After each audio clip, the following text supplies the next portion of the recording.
Bismillahirrahmanirrahim. Assalamualaikum warahmatullahi wabarakatuh. Waalaikumsalam warahmatullahi wabarakatuh. Alhamdulillah wassalatu wassalamu ala Rasulillah wa ala alihi wa sahbihi wa man walah. La haula wa la quwwata illa billah. Amma ba'du. Jamaah yang dimuliakan Allah Subhanahu wa taala. Hari ini menjadi hari yang sangat membahagiakan bagi kita semua. Yang pertama, bagi kita umat Islam, umat Muslim, ini adalah hari Jumat. Kalau kemarin-kemarin Pak Ketua kami selalu hadir di sini hari Kamis, maka saya tidak menyampaikan hadis ini. Ini khusus hadis hari Jumat. Hari Jumat itu adalah hari spesial. Kalau dalam bahasa agama kita disebut dengan Sayyidul Ayyam. Maka Rasul sallallahu alaihi wasallam bersabda, min afdali ayyamikum yaumal jumu'ah. Hari yang paling istimewa di antara hari-hari yang ada itu adalah hari Jumat.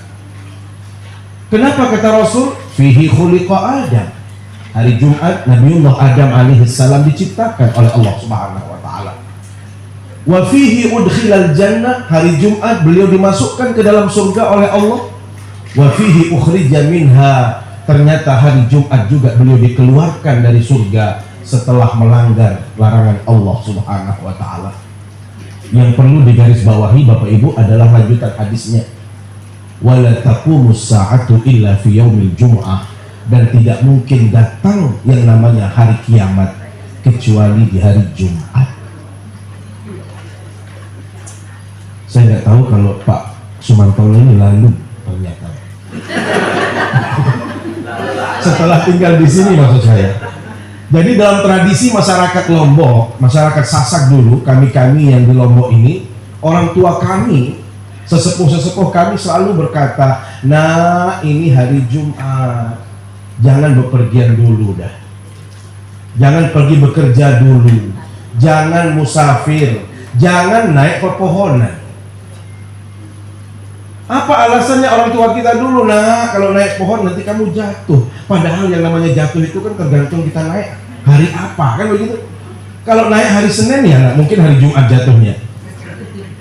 Tapi apa filosofinya orang tua kita dulu mengatakan, nah jangan bepergian dulu, jangan beraktivitas dulu, karena ini hari spesial. Hari di mana kita harus lebih banyak mengingat Allah, melakukan kebajikan, ketaatan. Jangan sampai nanti di saat kita naik pohon atau melakukan sesuatu yang tidak bermanfaat, kiamat itu datang. Nah itu yang dikhawatirkan. Maka benar apa yang disampaikan oleh Rasul SAW, bahwasanya hari Jumat ini adalah hari spesial, termasuk hari kiamat pun akan datang di hari Jumat. Nah bagi kita hamba Allah, yang menjadikan kita bahagia di hari Jumat ini adalah ditambah dengan kehadiran kita semua di majelis yang berbahagia ini untuk kita sama-sama memperingati kelahiran baginda Rasulullah Sallallahu Alaihi Wasallam. Maka mudah-mudahan apa yang disampaikan oleh Pak Ketua tadi, Ketua Panitia, beliau menyebutkan kita satu hadis yang luar biasa. Ayahanda, man ahya sunnati faqad ahabbani wa man ahabbani kana ma'i fil jannah. Barang siapa yang menghidupkan sunnah-sunnahku, sekecil apapun sunnah yang bisa dia lakukan, itu tandanya dia mencintaiku. Dan barang siapa yang mencintai Rasulullah Sallallahu Alaihi Wasallam, maka orang itu berhak bersama Rasulullah di dalam surganya Allah Subhanahu Wa Taala nanti. Maka mudah-mudahan dengan kita hadir di sini dengan penuh rasa gembira, rasa sukacita, kita akan membersamai Rasulullah Sallallahu Alaihi Wasallam. Salawat serta salam selalu kita sampaikan ke hadapan baginda Rasulullah Sallallahu Alaihi Wasallam. Beliau adalah panutan kita, teladan kita dalam semua sisi kehidupan. Sehingga bagaimana kita membangun komunikasi, relasi yang baik dengan teman, kolega, sahabat, beliau sudah contohkan itu. Bagaimana kita beribadah yang baik, bagaimana berakhlak yang mulia, semua itu sudah ada teladan pada diri Rasul Sallallahu Alaihi Wasallam. Maka bila mana kita meneladani beliau, Bapak Ibu, dipastikan kita akan mendapatkan syafaatnya di hari kiamat kelak. Amin ya rabbal alamin. Bapak Ibu jamaah yang dimuliakan Allah SWT, wabil khusus yang mulia Pak Ketua, kelahiran baginda Nabi itu adalah nikmat yang paling besar dalam sejarah kehidupan manusia. Kenapa saya berani mengatakan paling besar, Bapak Ibu? Bukankah Islam itu besar? Bukankah Al-Quran itu agung mulia? Bapak Ibu, kalau kita tidak ada baginda Rasul Sallallahu Alaihi Wasallam, maka kita tidak akan mengenal Islam. Kalau tidak lahir seorang junjungan alam ini, maka kita juga tidak akan mengenal Al-Quran. Kita tidak akan menjadi manusia yang beradab, berakhlak, beretika, beriman kepada Allah SWT tanpa kehadiran baginda Rasulullah Sallallahu Alaihi Wasallam. Bapak Ibu, secara akal saja, secara fitrah, kalau orang mendapatkan nikmat ini, Bu, kira-kira bahagia atau tidak? Bu, kalau dikasih uang sama bapak senang atau tidak? Apalagi dikasih gelang emas, tapi emas Jawa ya. Emas asli, pasti senang. Nih, kita tanya Pak Ketua, Wakil Ketua, Pak Sutaji, kira-kira senang Pak ya? Senang Pak ya, dilantik ya? Senang ya? Senang, nikmat. Siapa sih orang kalau mendapatkan nikmat tidak bahagia? Nih, kalau saya tanya, kita dapat keturunan anak, senang apa tidak? Dapat cucu, dikasih tahu cucunya lahir, Pak, dia sedang di NTB kakeknya, senang apa tidak? Senang. Bapak Ibu, anak kita lahir senang, cucu kita lahir senang. Padahal belum tentu anak yang kita sayangi saat ini, anak yang kita bela-belain mencari nafkah sampai kita, Masya Allah, tenaga pikiran kita habis gara-gara anak ini. Belum tentu besok di saat kita meninggal dunia dia akan mengingat kita, mengirimkan doa-doa terbaik untuk kita. Kalau dibandingkan dengan Rasul Sallallahu Alaihi Wasallam, beliau adalah satu-satunya makhluk, satu-satunya ciptaan Allah yang benar-benar mencintai kita, lahir batin, itu hanya Rasulullah Sallallahu Alaihi Wasallam.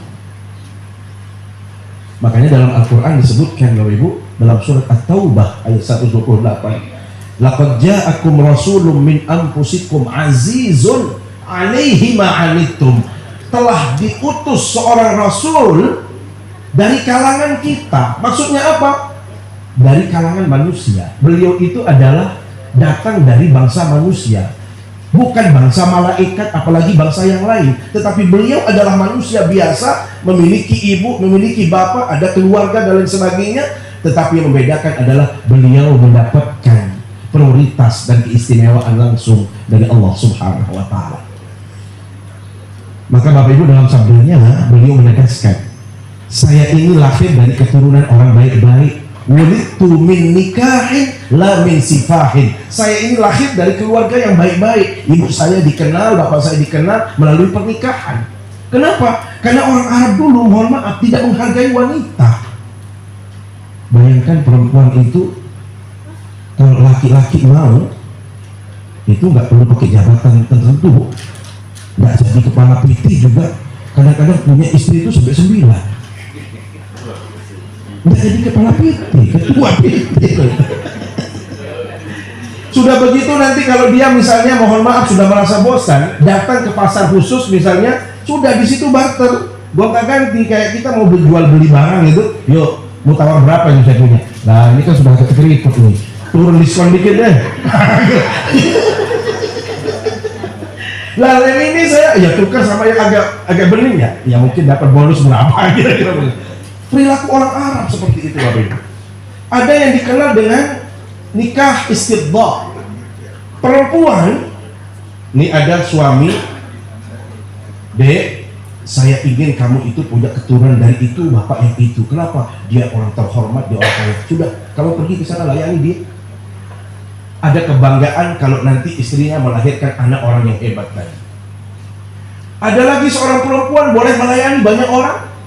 Mau 8, mau 9 laki-laki, nanti dikumpulin sama perempuan itu. Siapa yang ditunjuk jadi suami? Nah kamu saja ya suaminya. Bayangkan masyarakat jahiliyah. Maka itulah disebut dengan jahiliyah, karena mereka tidak beriman, mereka tidak memiliki peradaban, tidak memiliki pengetahuan yang baik, termasuk penghargaan kepada perempuan itu tidak ada.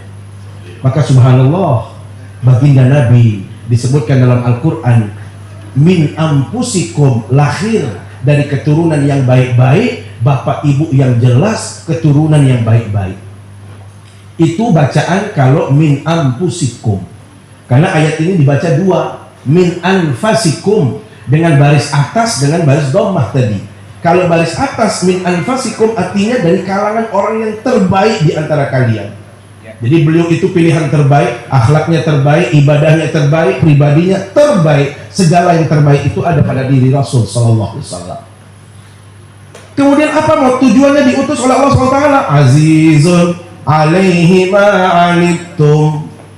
Beliau itu saking pedulinya, saking sayangnya sama kita umatnya, sampai beliau merasa berat kalau kita terbebani dalam ibadah. Maka beliau menginginkan kita itu santai, rileks, senang melakukan ibadah tanpa ada unsur keterpaksaan. Kalau tadi disebutkan oleh Pak Ketua yang mulia, ikhlas melakukan apapun dalam hidup ini, itulah kata kuncinya. Maka kita diinginkan oleh Allah melalui Rasulullah SAW melakukan apapun dalam hidup ini jangan karena keterpaksaan, tetapi kita melakukannya karena ketulusan. Kenapa? Karena sudah ringan. Ibadah yang diajarkan oleh agama ini sedikit sekali oleh Allah, tidak banyak, tetapi nilainya banyak sekali. Walaupun sedikit, pahalanya besar. Maka Rasul SAW, kalau bahasa kita Bapak Ibu ya, pasang badan di hadapan Allah, berani menjadi jaminan asal Bapak Ibu senang bahagia melakukan ibadah. Apa contohnya? Bapak Ibu, dulu di awal perintah sholat itu diwajibkan kepada umat Nabi Muhammad 50 kali sehari semalam. Begitu beliau turun dari Sidratul Muntaha, beliau mampir di tempatnya Nabi Musa alaihissalam. Apa kata Nabi Musa? Nabi Muhammad, apa oleh-oleh yang engkau bawa dari Tuhanmu? Maka beliau katakan, amaranillah subhanahu wa ta'ala bi khamsina salatan. Saya dan umat saya diperintahkan untuk melaksanakan 50 kali salat sehari semalam. Bapak Ibu, apa kata Nabi Musa? Nabi Muhammad, segera kamu balik ke hadapan Allah. Kalau istilah orang pengadilan tinggi, banding. Kali tidak mungkin banding. Kalau banding itu kan memang ada masalah dan mohon maaf posisi ada yang disalahkan. Ya, minta pasal khut takhfif, minta didiskon oleh Allah Subhanahu wa taala. Kenapa? Fa inna ummataka la tutiqu dzalik. Umatmu, saya yakin wahai Nabi Muhammad, tidak mungkin mampu melaksanakan sholat 50 kali sehari semalam. Maka beliau pasang badan Bapak Ibu demi cintanya kepada kita supaya kita nyaman beribadah. Yang 50 kali itu diminta kepada Allah, jadilah setengahnya. Disuruh kembali oleh Nabi Musa, balik lagi beliau sampai terakhir 5. Apa kata Nabi Musa? Lagi sekali saja wahai Nabi Muhammad, saya lebih tahu tentang kondisi umatmu daripada Anda. Kenapa? 5 itu besok berat dilakukan oleh umatmu. Coba besok kita lihat, Bu, Pak, kira-kira 5 yang ini berat apa tidak? Kira-kira kita lakukannya senang hati awal waktu atau nanti dulu? Kalau memang tidak berat, ini saya tanya kan, kalau tidak berat sebenarnya dengan senang hati sholat itu dilakukan di awal waktu, kata Rasul. As-sholatu ala waktiha. Sholat itu harus pada waktu. Kita kalau sedang kumpul rapat misalnya, kita nego gimana? Nanti dulu sholat terakhir, isoma dulu atau gimana? Kadang-kadang kita masih nego. Ini menunjukkan bahwa sholat ini berat. Apalagi kalau dilakukan dengan berjamaah. Mohon maaf Bapak Ibu, saya bukan menyanjung beliau. Saya sampai berkali-kali kalau di Islamic Center, karena jadwal saya selalu ada beliau. Dan jujur saya katakan, bukan supaya saya diundang terus Pak, cuman tolong. Selama ada pengadilan tinggi, yang paling intensif datang ke Islamic Center untuk subuh. Dan itu Rasul katakan, kalau ada orang datang ke masjid, persaksikan kalau orang itu benar-benar beriman kepada Allah Subhanahu wa taala. Maka beliau yang selalu hadir. Bapak Ibu, kalau memang dia tidak berat, yang namanya sholat 5 waktu sehari semalam, mungkin setiap masjid itu akan penuh di awal waktu, Pak. Kenapa? Yang ayahanda katakan itu tidak berat. Ternyata berat, Pak. Masjid kosong semua kok di awal waktu. Iya. Nah kita kan yang penting sholat. Benar, Al-Quran katakan iya, fawailul lil musallin. Ternyata mereka yang sholat saja bisa jatahnya neraka. Kenapa? Alladzina hum an sholatihim sahun. Orang yang memperlambat-lambat sholat, orang yang kalau sholat nanti dulu, seminar dulu, selesaikan dulu, semua selesai dulu.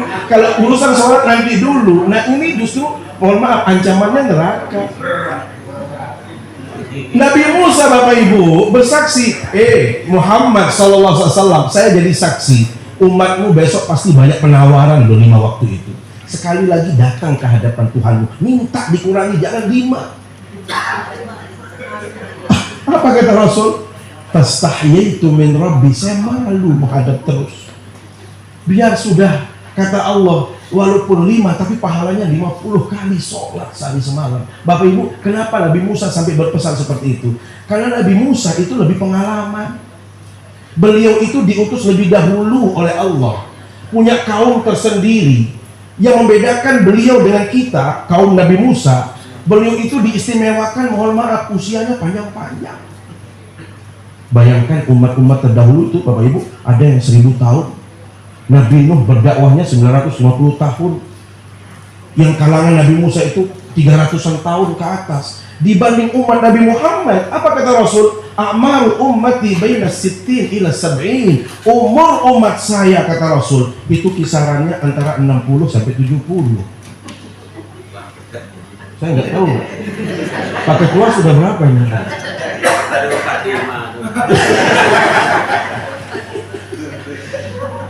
Jadi saya hanya ngasih tahu Bapak Ibu, antara 60-70 itu umat Nabi Muhammad. Tetapi kalau umat terdahulu itu sampai ratusan tahun. Maka orang dulu itu punya fisik-fisik yang kuat. Manusianya tinggi besar dibanding umat Nabi Muhammad yang usianya sudah pendek-pendek, manusianya kecil-kecil, pendek-pendek, banyak akal juga.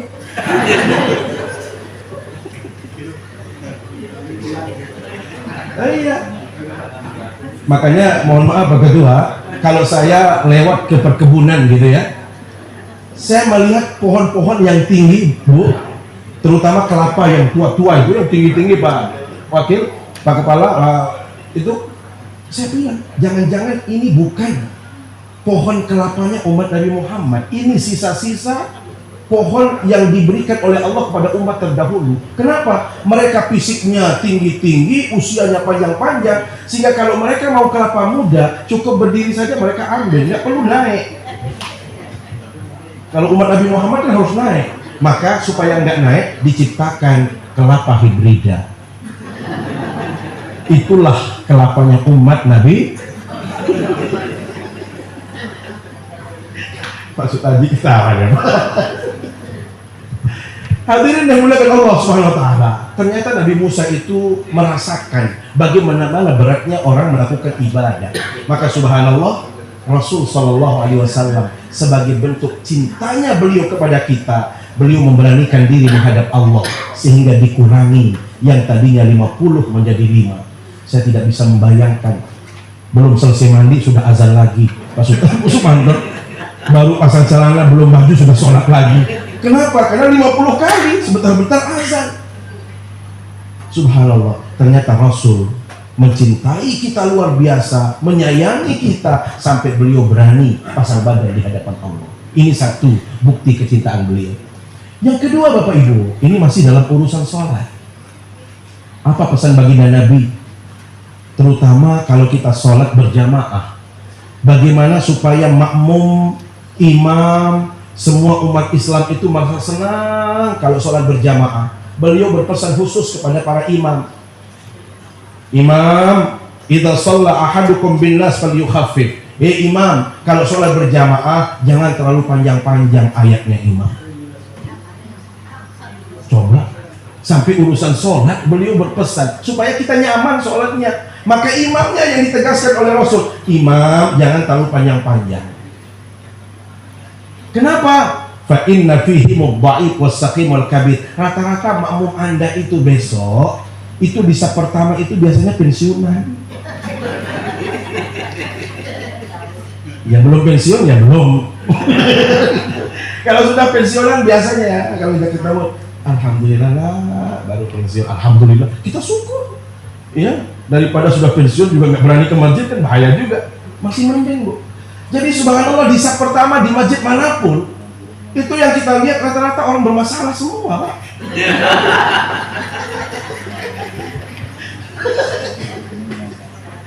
Satu, ya yang pensiun tadi kan daripada ya nanti kalau kesana kembali kan stres, sudah bagus sudah ke masjid.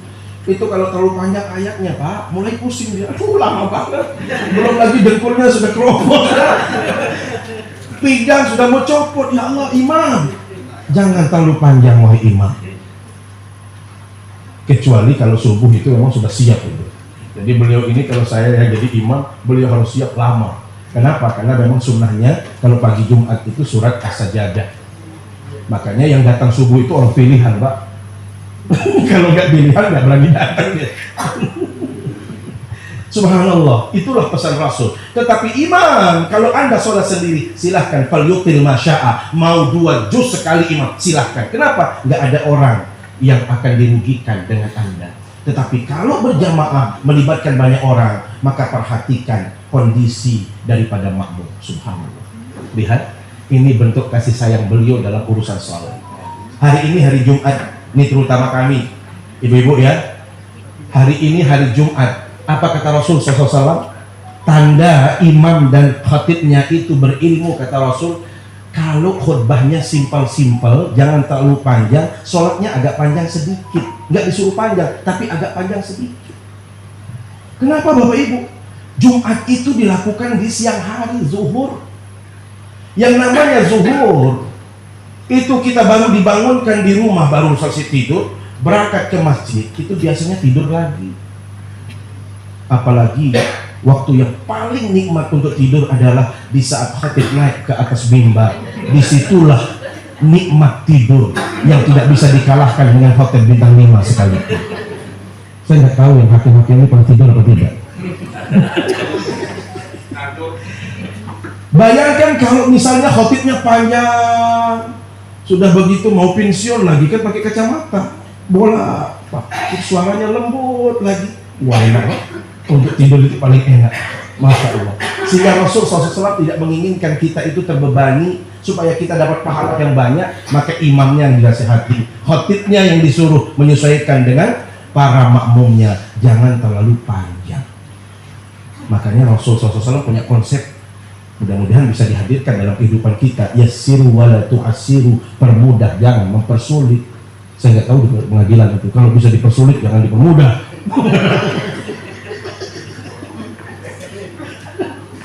Basyiru wala tunaffiru, konsep agama, berikan kabar gembira, kabar yang menyejukkan, jangan menakut-nakuti orang. Ternyata menakut-nakuti itu saja dosa, apalagi benar menakutkan gitu. Tadi mohon maaf Pak Ketua, saya ngisi di pengadilan negeri, tapi materinya beda. Saya kemana tadi ngisinya saya nggak tahu. Tetapi di sana benar-benar menunjukkan keceriaan, kebahagiaan dengan maulid. Pak Gede Haryadi tadi itu, Masya Allah dulangnya besar. Saya nggak tahu ini sengaja disembunyikan Pak Ketua kayaknya dulangnya. Kan salah satu bentuk orang berjaya, bergembira itu kan ditunjukkan dengan menghadirkan keceriaan-keceriaan. Apalagi kalau tadi beliau menyebut hadis, siapapun yang melaksanakan sunnahku, maka dia mencintaiku. Ingat, salah satu sunnah yang sering dipesankan oleh baginda Nabi. Kalau kita bisa melakukan 2 hal ini saja, kita sudah menjadi muslim yang baik. Apa itu kata Rasul? Yang pertama adalah ifsa'us salam, selalu mengucapkan salam bila mana berjumpa dengan siapapun. Justru tanda orang itu sombong, mohon maaf, kalau dia sudah bertemu berpapasan, dia tidak mau mengucapkan salam. Ini kan bahaya. Tapi orang muslim yang baik, kata Rasul, dimanapun Anda berjumpa dengan siapapun, kalau mau dapat kebaikan, Anda lebih dahulu mengucapkan salam.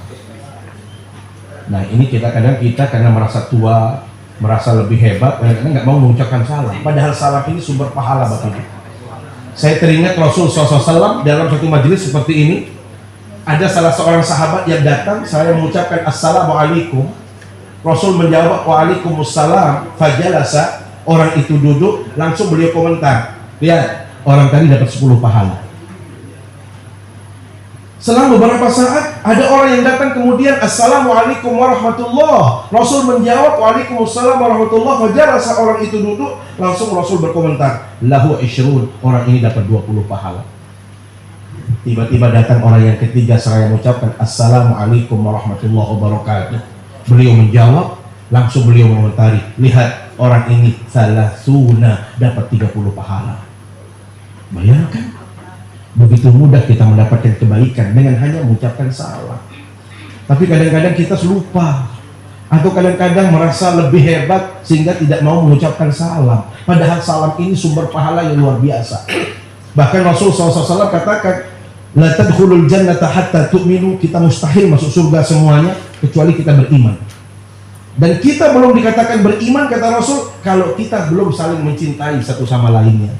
Maka mau nggak saya tunjukkan satu resep ringan, kata Rasul. Bila mana Anda amalkan itu, Anda akan saling mencintai satu sama lainnya. Apa itu, kata Rasul? Afsus salam bainakum, tebarkan salam, tebarkan kedamaian. Makanya kemarin Pak Ketua, mohon maaf, saya mengawal FGD di Polda, di depan tokoh agama, tokoh masyarakat, kaitannya dengan proses menjelang pemilu. Saya sampaikan itu. Tidak ada agama satupun di dunia ini yang mengajarkan kepada kita untuk melakukan tindakan-tindakan destruktif. Islam membawa kedamaian, Kristiani juga demikian, Hindu juga demikian.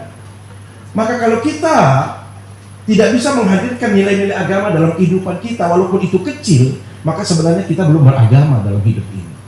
Maka salah satu sunnah yang bisa kita hadirkan sebagai bentuk perwujudan kita mencintai Rasul adalah satu, yang pertama itu adalah salam. Yang kedua apa? Yang kedua itu adalah it'amut ta'am, memberi makan, membantu sesama, berbagi dalam hidup ini. Makanya sebenarnya kalau bicara Islam, Islam itu agama yang mengajarkan kepedulian. Kalau dalam bahasa Sasak, Pak Ketua, itu biasanya ada istilah rawah. Rawah itu adalah acara mengundang orang lain. Maka sebenarnya Islam itu kalau mengundang orang lain itu tidak harus dibatasi dengan bulan Maulid. Tetapi setiap hari kalau memang kita bisa, silahkan, sesuai dengan kemampuan. Kalau kita satu orang yang tidak bisa mampu berikan, silahkan untuk satu orang, dua orang, dan tidak akan pernah rugi orang yang membantu orang lain. Tidak akan berkurang harta seseorang untuk bisa disedekahkan kepada orang lain. Maka yang kedua ini adalah it'amut ta'am, berbagi, menunjukkan kebahagiaan, menunjukkan nikmat, mengundang orang lain ke rumah untuk makan bersama. Itu adalah cara Islam.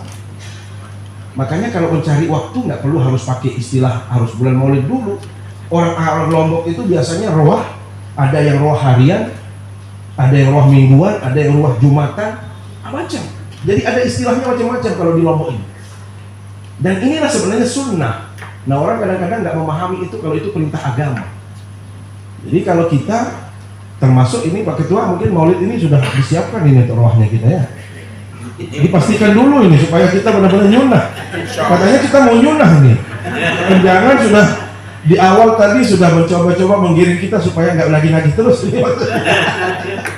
Tapi saya yakin kalau di sini pasti ada sunnahnya. Jadi apalagi ada Pak Wakil Ketua yang baru bilang ini mau selamatan kelihatannya dulu ya hari ini.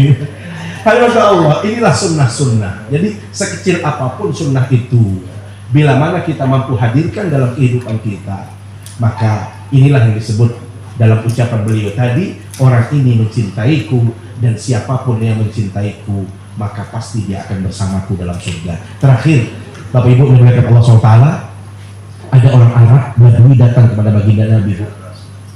Orang ini bertanya langsung ke hadapan baginda Nabi, ya Rasulullah, mata sa'ah.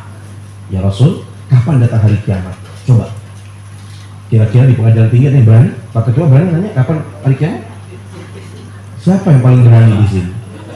Orang kalau sudah berani nanya, logikanya kan dia sudah banyak persiapan, banyak pahala, banyak amal, kan begitu? Orang ini langsung datang ke hadapan baginda Nabi, bertanya kepada Rasul, ya Rasul, kapan datang hari kiamat? Apa jawab Rasulullah SAW? Mada a'dadtalah, kamu yang nanya hari kiamat, apa persiapanmu? Berapa amalmu? Berapa pahalamu? Amal soleh? Apa jawab orang ini, Bapak Ibu? Wallahi ya Rasulullah, demi Allah, mali min kathirin min salatin wala min siyamin wala min salat. Saya ini bukan ahli salat ya Rasulullah. Saya juga bukan ahli puasa, apalagi sedekah, saya tidak pernah. Artinya apa? Salat hanya syukur melakukan wajib saja.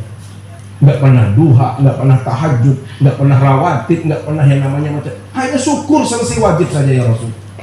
Puasa juga demikian. Kalau sedekah saya nggak bisa. Kok berani orang semacam ini bertanya hari kiamat?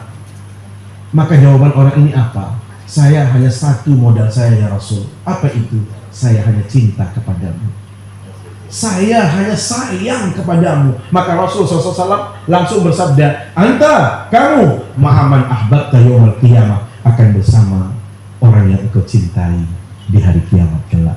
Maka pastikan Bapak Ibu, kehadiran kita di sini tidak ada lain niat kita kecuali kita menghadirkan diri di sini bersama-sama untuk menunjukkan kecintaan kita kepada Rasul Sallallahu Alaihi Wasallam. Kalau orang yang benci Nabi saja, Bapak Ibu, seperti Abu Lahab, sampai diturunkan Al-Quran, tabbat yada abi lahabin wata, saking bencinya orang ini masuk neraka sudah dipastikan. Ternyata di hari kelahiran baginda Nabi, hari Senin, dibawakan berita oleh pembantunya yang namanya Suwaibah, budaknya, Abu Lahab, anak saudara Anda lahir. Karena dia senang dibawakan berita itu, Bapak Ibu, apa katanya Abu Lahab? Suwaibah, kamu merdeka. Nih bonus dari saya karena kamu membawa berita yang baik.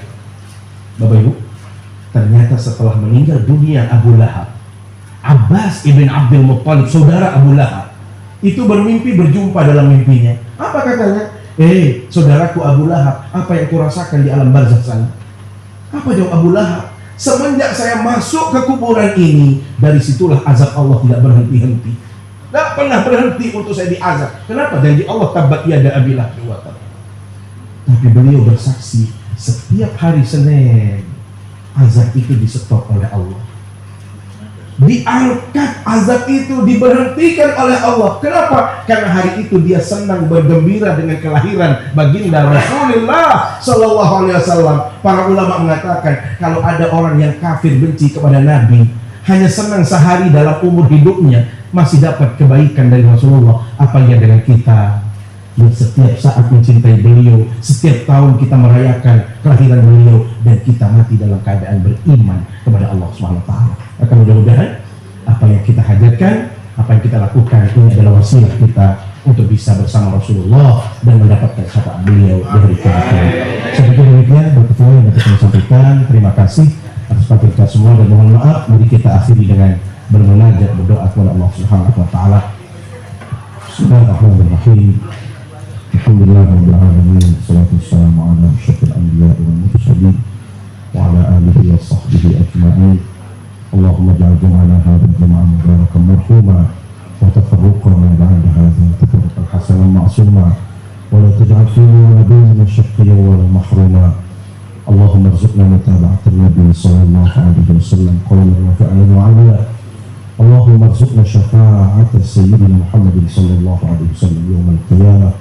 Allahumma rabbana atina fid dunya hasanah wa fil akhirati hasanah wa qina adzaban nar. وصلى الله على سيدنا محمد وعلى آله وصحبه أجمعين. سبحان ربك رب العزة عما يصفون وسلام على المرسلين والحمد لله رب العالمين. أقول قولي هذا وأستغفر الله. سبحانك اللهم وبحمدك أستغفر الله وأتوب إليك. والسلام عليكم ورحمة الله وبركاته. Baik, Bapak Ibu hadirin